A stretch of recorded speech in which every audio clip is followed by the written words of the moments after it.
Dipersembahkan oleh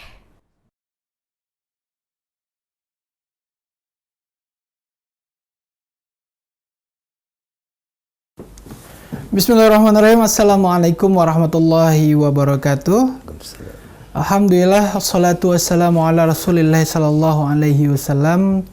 Pemirsa dimanapun Anda berada, semoga senantiasa dalam limpahan kesehatan, keberkahan dan rahmat Allah Ta'ala. Dan tentunya senantiasa kita berdoa Allah senantiasa memberikan kemudahan dan kelancaran dalam segala aktivitas kita. Dan senang sekali saya Samarsyah kembali hadir menyapa Anda dalam program Resep Ilahi. Ikhtiar meraih sehat walafiat, sehat fisik, sehat psikologis, sehat sosial, sehat spiritual. Dan pemirsa, seperti biasa dalam Resep Ilahi telah hadir bersama kita Dr. Sukirman Nusli yang insya Allah akan berbagi resep ilahi berkaitan dengan berbagai persoalan-persoalan kesehatan, tentunya tuntunan serta resep ilahi yang insya Allah akan dihadirkan untuk pemirsa dimanapun berada. Dan langsung saja kita sapa Dr. Sukirman Nusli. Assalamualaikum dok. Waalaikumsalam warahmatullahi wabarakatuh. Sehat dok ya? Alhamdulillah dok ya. Sehat walafiat. Alhamdulillah. Dan pemirsa, pada kesempatan kali ini Resep Ilahi akan berbicara tentang mengobati penyakit hati organik. Nah ini menarik, apa itu penyakit hati organik? Dan ini perlu kita ulas tentunya lebih dalam bicara tentang resep ilahinya juga. Seperti apa mengobati penyakit hati organik. Dan langsung saja bersama Dr. Sukirman Nusli kita bicara tentang hati organik dulu nih dok. Apa itu hati organik? Silakan dok. Ihsan, terima kasih banyak pemirsa TVmu yang kami hormati. Mari kita bahas pertanyaan saudara kita Ihsan. Yang pertama ditanya, apa itu hati organik ya? Ini sengaja kita pakai istilah gitu karena ada hati lain. Ada hati lain. Hati kejiwaan, hati pemikiran, hati psikologik. Nah, ini hati organik. Hati organik adalah organ tubuh yang disebut hati atau hepar atau liver yang terdapat di perut kanan atas. Nah, warnanya merah kecoklatan, beratnya kurang lebih 1,5 kilogram, yang fungsinya sangat banyak bagi tubuh. Nah, kalau itu rusak, kita kewalahan ya mengobati orang yang demikian. Itu hati. Hati ini ya kalau di ayam namanya tuh ampela. Dan kita umat manusia ini sangat suka memakan hati sapi. Ya, itu mirip dengan hati manusia. Bentuknya, strukturnya itu mirip. Warnanya juga mirip. Nah, itu dia tuh hati. Nah, hati ini terdiri dari jaringan hati itu sendiri dan banyak pembuluh darah di situ, pembuluh empedu. Nah, apa fungsi hati ini? Nah, ini yang perlu Ihsan. Fungsinya.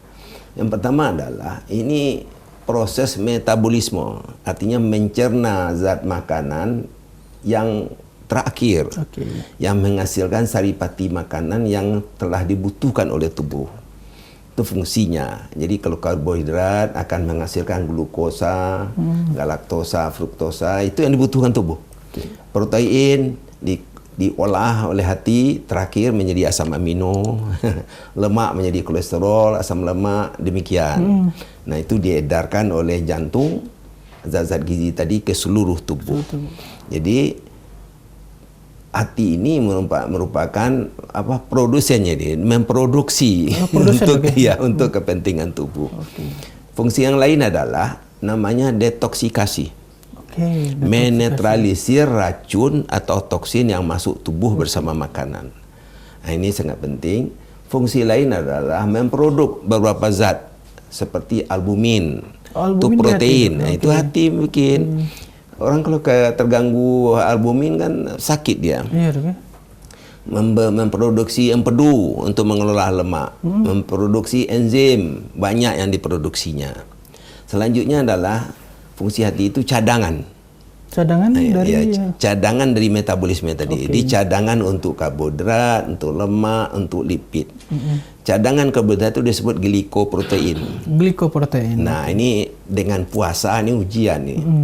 Orang kalau puasa tidak makan satu hari, itu glikoprotein itu diolah menjadi sumber energi. Jadi cadangan. Nah, cadangan protein dengan karbohidrat itu disebut glikolipid.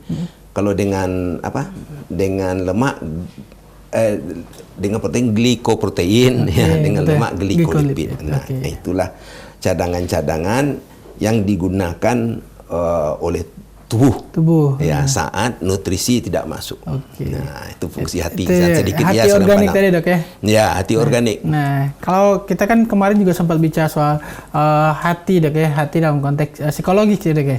Itu seperti apa tuh, Dok? Perbedaannya juga hati psikologis ini.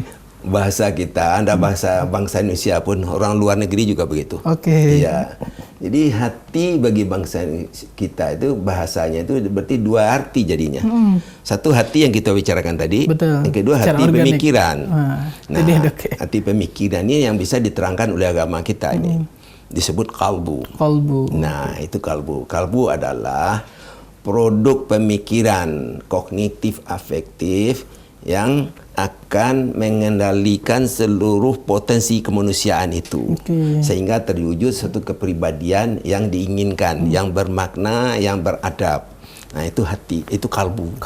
Nah, kalbu itu selalu berorientasi kepada kebenaran dan kebaikan. Jadi berbeda banget. Nah, tapi bangsa kita ini macam-macam. Hati kalbu itu disebut juga yang di perut. Nah, itu salah. Dok, ya. Tapi ada yang serius nih. Hati kalbu itu dia sebut jantung. Nah, jantung itu berwarna hitam kelabu katanya, yang terdapat di dada bagian kiri. Nah, ini sebenarnya pendapatnya bisa diterangkan di ilmu kedokteran. Tapi orang berbahasa Inggris juga salah kok. Salah, Dok. Izan tahu ya broken heart apa? Iya, sakit hati misalnya. patah hati. Nah, kan sama aja, broken heart kan sama dengan patah jantung jadinya. Heart itu jantung. Nah, di sini juga. Itu juga, Dok, ya. Nah, ini jadi itulah ya, kalau bisa bangsa kita memahami benar karena menurut ilmu kedokteran, ilmu psikologi, yang namanya hati atau kalbu itu adalah pemikiran. Kalau pemikiran berarti kerja otak. Gitu, jadi kalau ditanya secara zahir, Dok, ya, artinya kalau hati secara psikologi itu adalah pemikiran, itu adalah otak, Dok, ya. Kerja otak. Iya. Baik, itu berkaitan dengan ini, Dok, ya. Hati secara psikologi. Nah, kaitan dengan penyakitnya, Dok. Penyakit hati organik. Ya. Kalau penyakit hati psikologi itu kan pemikiran. Lain lagi. Itu orang stres, orang depresi, semacam gangguan kejiwaan. Tapi kalau penyakit hati organik itu banyak banget. Yang terbanyak itu radang. Radang. Ya, infeksi. Jadi yang terkenal banget adalah namanya virus hepatitis. Itu menimbulkan radang pada hati. Ya, ada hepatitis itu ada A, ada B, ada C. Ada beberapa macam, Dok, ya? Banyak banget itu. Ada lagi oleh bakteria terjadi namanya abses. Abses hati. Nah, kemudian penyakit hati kronik itu ada yang mengkerut, terbentuk jaringan parut yang banyak, itu disebut sirosis. Nah, di dalam sirosis itu timbul keganasan, kanker hati. Ini penyakit hati banyak. Ada juga produk dari makanan. Orang yang konsumsi alkohol tinggi dan lama itu bisa terjadi hepatitis alkoholik, radang hati karena alkohol. Narkoba juga bisa menimbulkan hal demikian. Jadi banyak penyakit-penyakit yang berhubungan dengan itu, hati itu terganggu dan juga ikut meradang. Nah, itulah penyakit-penyakit dari hati organik. Baik, Dok. Kita akan singgung sedikit usai jeda berikut berkaitan dengan penyakit hati, Dok. Tentu juga bicara soal gejala juga sedikit, Dok, ya. Gejalanya ya. Nanti kita ulas usai jeda berikut, dan pemirsa tetap bersama kami dalam Resep Ilahi. Alhamdulillah, pemirsa, Anda masih bersama kami dalam Resep Ilahi, ikhtiar meraih sehat walafiat, sehat fisik, sehat psikologis, sehat sosial, sehat spiritual. Dan tentunya dengan tema kita kali ini bicara tentang resep ilahi mengobati penyakit hati organik.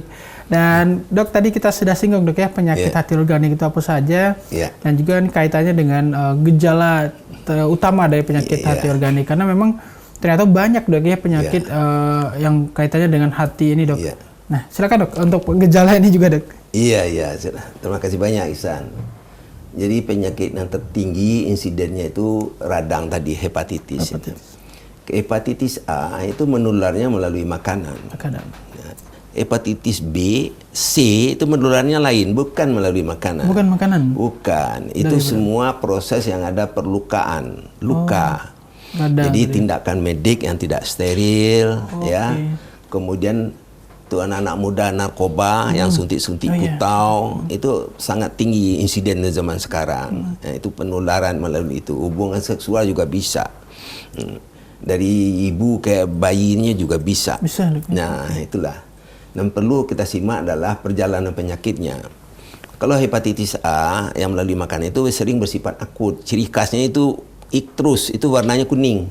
Mata kuning, kulit kuning. Oh iya. Sakit kuning. Perutnya sakit. Ya, masyarakat kita menyebut sakit kuning. Nah, kalau hepatitis B dan C juga ada sakit kuningnya kalau yang akut. Tapi yang banyak kronis, mula-mula tidak ada gejala, tiba-tiba hatinya udah mengkerut, mengecil, atau menjadi kanker. Nah, kemudian berlanjut, perutnya penuh oleh air, kakinya juga bengkak. Ya, kadang-kadang terjadi muntah darah, berak darah. Ini gawat darurat ini. Kalau udah mengkerut tadi itu tidak ada obatnya tuh, Isan. Saya pernah melihat ada yang perutnya sampai... Nah, itu dia. Itu namanya asites. Cairan di dalam perut itu. Itu gangguan keseimbangan itu. Karena fungsi hatinya udah gagal. Ini albumin itu rendah banget jadinya. Tidak diproduk itu loh. Nah, itulah penyakit hati organik ya. Kemudian di samping itu juga empedu. Juga ada penyakit tersendiri. Radang kantong empedu, batu empedu. Ini masih satu kesatuan dok ya? Ini kan empedu itu diproduk oleh hati. Nah, di situ ada kantong empedu, saluran empedu yang berhubungan dengan usus 12 jari untuk mensuplai empedu ke usus untuk mencerna lemak. Kan demikian. Itu sering juga penyakit di situ. Itulah. Untuk empedu. Itu penyakit-penyakit hati organik ya, yang paling banyak terjadi di masyarakat kita. Baik. Nah, kaitannya dengan prinsip pengobatannya dok. Nah, itu penting. Jadi saya sudah singgung tadi Ihsan, pengobatan ya kembali lagi ke prinsip yang benar. Prinsip pengobatan harus sesuai dengan penyebabnya yang harus berantas. Harus disesuaikan dulu dok. Kalau hepatitis A itu banyak sembuh sendiri. Kalau bahasa Inggris disebut self-limited, itu sembuh sendiri. Kalau dalam agama kita kan lain lagi, itu sembuh sunatullah, memang ciptaan Allah demikian. Begitu. Tapi kalau B dan C itu sulit sembuh itu. Sampai sekarang pun belum ada obat yang dikategorikan efektif untuk membunuh virus itu. Itu juga obat-obat untuk memperbaikikan fungsi hati juga jarang sangat sedikit. Nah, ini kesulitan kita mengobat. Akibatnya dokter banyak mengobati komplikasi yang sudah terjadi saja. Ya, kalau ada asites, perutnya kembung itu diobatin. Muntah darah itu hematemesis namanya. Berak darah, melena namanya, hematemesis dan melena itu diobati, itu gawat darurat. Itu kaitannya masih dengan hati juga dulu? Iya, itu yang penyakit hati kronik, sirosis tadi namanya. Nah, berkomplikasi, varises terjadi di oesophagus di atas lambung. Itu perdarahan profus dan itu berbahaya banget. Itu banyak kejadian di bangsa kita. Ya, insiden hepatitis B itu ada kira-kira 3,5% bangsa Indonesia. 3,5%? Ya. Tinggi juga angkanya. Hepatitis C juga tinggi, 2,5%. Tapi hepatitis C sangat terkenal melalui pecandu narkoba yang memakai obat narkotika yang suntik-suntik itu. Nah, itu sangat terkenal itu. Nah, di obatnya ya demikian sangat sulit, tapi ada saran dalam kedokteran itu yang namanya cangkok hati. Transplantasi. Nah, tapi dalam agama kita ini diragukan. Betul. Ya, karena cangkok hati donornya dari siapa? Ya, kalau donor dari manusia lain itu ya langsung mati. Karena hatinya satu. Jadi dalam agama kita Islam, kalau organ itu 2 itu masih bisa ditolerir untuk transplantasi. Ya, misalkan mata 2, ginjal 2, nah itu 1 ditransplantasi. Tapi kalau hati transplantasi, nah ini sulit. Nah, menurut kisah yang kita dengar di sana tuh banyak orang ke Tiongkok ke sana itu mencari yang demikian. Kita juga nggak tahu tuh datanya belum ada, saya belum mengerti itu. Baik. Soalnya banyak ini terkait transplantasi organ, donor organ, kaitannya kalau dalam konteks Islam itu masih jadi perdebatan dok ya? Masih perdebatan. Nah, banyak syaratnya itu. Banyak banget syaratnya. Jangan ada aspek jual beli. Tidak ada tuh. Harus ada kerelaan, keikhlasan. Nah, dan itu bukti tertulis hitam putih bahwa dia mendonorkan, karena donor hati ya orang yang meninggal setelah itu. Baik dok, karena kan ini kaitannya resep ilahi, bahkan justru ada yang lebih tegas juga dok, mengharamkan, karena prinsipnya apa yang ada di tubuh kita itu adalah pemberian Allah, apa amanah ya dok ya? Ya. Yang tidak bisa Memang itu haram jadinya. Haram jadinya. Ya, kalau orang transplantasi hati, didonorkan hatinya, itu hukumnya haram. Karena orang itu meninggal, berarti membunuh orang itu. Betul. Nggak boleh itu. Tapi kalau yang mata misalkan, kalau memang bisa, ini syaratnya kalau transplantasi harus diikuti dengan teknologi canggih yang sudah terbukti keampuhan dan kebenarannya. Itu satu. Yang kedua, ada keikhlasan di situ. Tidak ada aspek jual beli. Yang ketiga, harus ada persetujuan tertulis dan tidak ada dampak lanjutnya nanti. Nah, ini syarat. Juga persetujuan dari keluarga yang mendonor. Yang menerima kan namanya resipien. Nah, itu juga demikian. Nah, keikhlasannya jelas untuk menerima. Baik, dok. Karena kalau ini juga menarik kita bahas karena memang itu ada juga yang konteksnya mungkin ada orang yang divonis stadium akhir, mungkin penyakit apa, udah mau meninggal. Jadi sempat ada di ini juga dok. Jadi sekarang yang populer tuh transplantasi ginjal. Ginjal 2. Nah, jadi satu diganti yang satu. Nah, tapi kecocokannya juga harus ada. Kecocokan imunologis itu harus, tidak boleh ada penolakan. Baik. Nah, itu kaitan dengan prinsip pengobatan. Kaitan dengan faktor penyulit pada penyakit hati organik. Itu banyak banget. Itu berhubungan dengan perilaku orang. Perilaku, dok, Pertama, budaya makan. Ya, kalau makan tidak cocok dengan pencernaan, dengan metabolisme, asal salah. Mengandung racun, mengandung sumber penyakit seperti hepatitis A tadi, itu juga tidak bisa. Itu faktor makanan. Itu ada makanan berlatar belakang kecanduan. Seperti alkohol tadi, itu syukur banget umat muslim biasanya sudah mengharamkan itu. Makanya umat muslim tidak konsumsi itu. Nah, itulah hal-hal faktor-faktor penyulit pada penyakit hati. Baik, kita akan lanjutkan faktor-faktornya sedikit dok ya, kaitan dengan penyakit hati. Apalagi ini juga kaitan dengan pola makan, lingkungan, dan juga persoalan yang berkaitan dengan faktor-faktor penyakit hati. Dan kita jeda sejenak, pemirsa tetap bersama kami dalam Resep Ilahi. Terima kasih pemirsa, Anda masih bersama kami dalam Resep Ilahi, ikhtiar meraih sehat walafiat, sehat fisik, sehat psikologis, sehat sosial, sehat spiritual. Masih bersama Dr. Sukuman Rusli tentunya. Dok, tadi kita bicara faktor-faktor penyulit pada penyakit hati. Ada persoalan juga bagaimana kita menjaga asupan, dok ya. Dan juga ini kaitannya dengan kita maksudnya di kota-kota besar, dok ya. Apalagi di lingkungan pekerjaan, ini kan juga persoalan yang kerap terabaikan. Bagaimana lingkungan kita menjamin kesehatan seperti itu. Benar banget itu. Itu juga misal di sebuah perusahaan, dok ya. Itu bagaimana kita dijamin kesehatan lingkungannya yang tentu kita tidak menjamin kesehatan kita gitu, dok. Seperti apa, dok?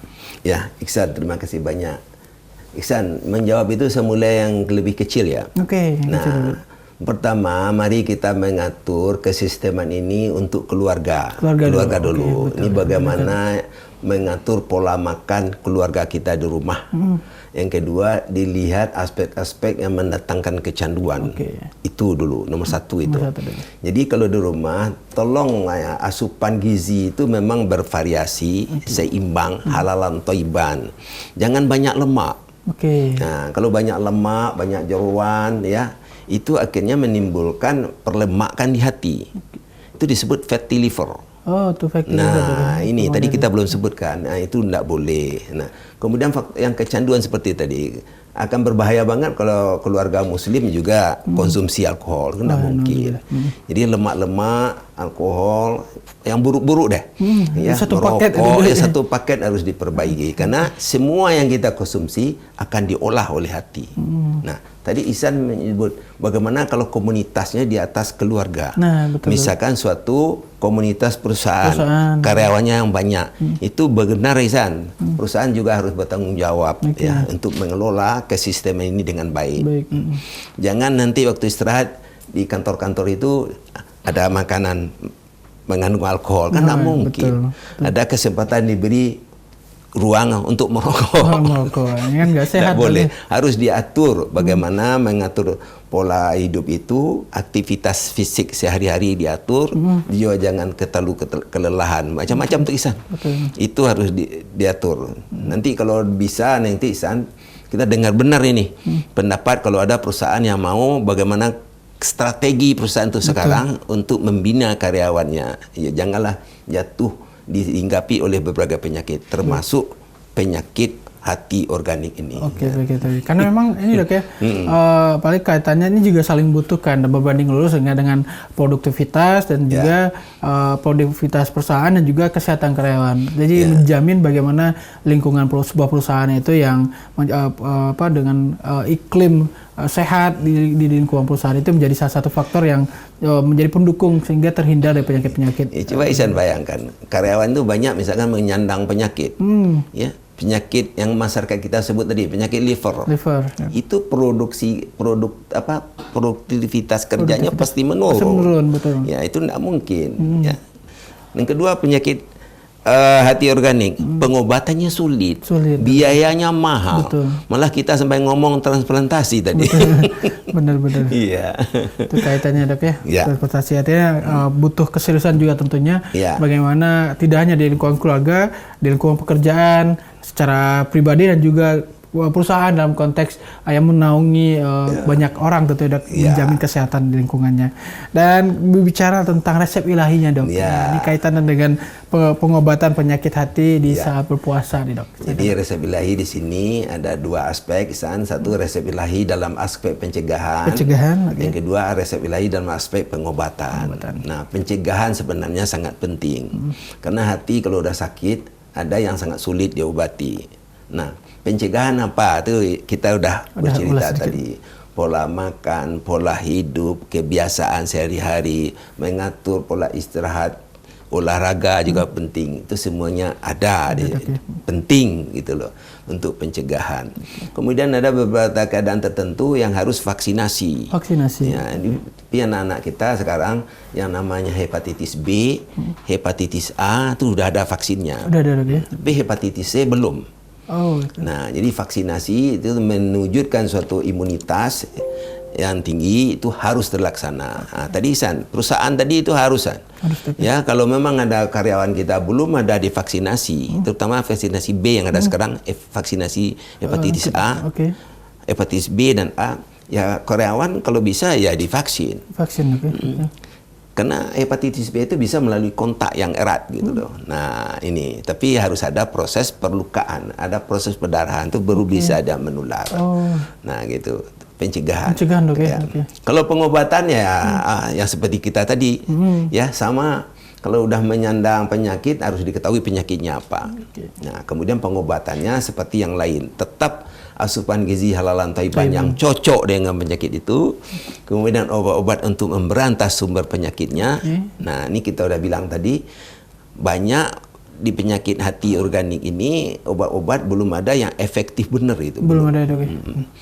Nah, itu seperti kecanduan alkohol aja. Ada hepatitis alkoholik. Ini pengobatannya nggak ada. Obatnya hanya mengendalikan konsumsi minuman alkohol. Nah, itu resep ilahi di sini ya. Apalagi kalau untuk puasa sebenarnya. Boleh saya kaji puasa sedikit? Benar Dok. Perlu dianalisis juga Dok, bagaimana kita bisa berpuasa puasa itu sangat bermanfaat untuk mencegah penyakit hati organik. Sangat penting ya, mencegah. Disitulah saatnya orang bisa merubah pola hidupnya. Puasa ini akan merubah pola hidupnya. Ya. Kalau seorang Muslim dia terbiasa minum alkohol, ya dia terpaksa berhenti minum alkohol. Kalau udah berhenti 1 bulan, insya Allah selanjutnya tidak ada lagi. Juga berhenti merokok. Itu nikotin yang diminum juga dimetabolisir di hati. Ya, macam-macam yang terjadi. Itu makanan-makanan yang tinggi lemak, yang terlalu mewah, ya, perlemakan tinggi yang ditandai dengan kolesterol yang tinggi, trigliserid yang tinggi. Nah, itu dimetabolisir oleh hati.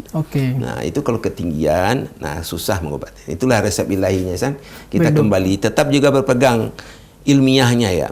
Kalau memang sempat cangkok hati, nah ini kita ragu ya, ulama kita tuh belum mentolerir, belum bisa diizinkan. Di saya juga di Komisi Fatwa, jadi itu udah kami rumuskan itu, tidak mungkin ya. Betul. Hati seseorang diambil berarti orang itu meninggal demi orang lain yang sakit. Betul. Nah, ini tidak ada. Ini harus diluruskan Dok ya, Iya, karena memang diluruskan nih, dalam ya. konteks kesehatan, apalagi kita dalam konteks Islam itu harus berkesinambungan bagaimana Islam mengajarkan dan juga konteks pengobatan ini Dok. Baik Dok, terakhir himbauan untuk pemirsa karena kita tahu penyakit hati organik dan juga menjadi penyakit yang jamak juga di masyarakat. Silakan Dok. Ibu yang kami hormati, mari kita ingat bangsa kita menyebut hati, ya. Kita pakai istilah hati organik, berarti hati yang organ pencernaan di perut kanan bawah. Bukan hati psikologik yang dalam agama kita disebut kalbu. Kalbu sangat tinggi nilainya dalam agama kita. Karena dalam ilmu kedokteran nggak ada disebut itu. Psikologi juga nggak ada disebut itu. Nggak ada sebutan. Nah, sekarang penyakit hati organik telah kita bahas, ikutilah kaidah-kaidah ilmiah tentang penyakit itu.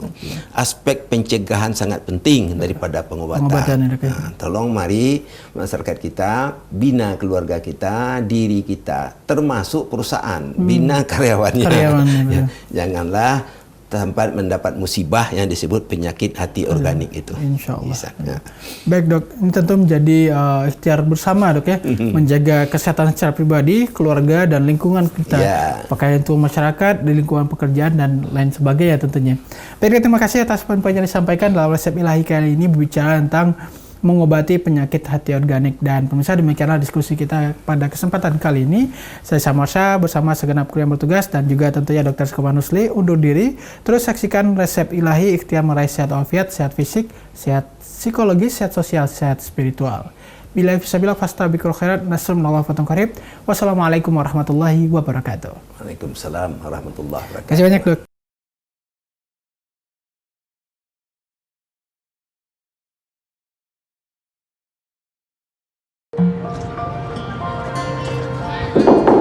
Sibuk warawiri, tahu-tahu beduk udah bunyi. Aqua dulu. Bangun anak-anak, ayo bangun cepat sahur. Bangun sahur? Nyawa belum ngumpul. Aqua dulu. Datang dari sumber alam yang terlindungi, murninya air mineral Aqua, berikan air minum berkualitas. Apapun aktivitasmu di bulan puasa ini, Aqua dulu.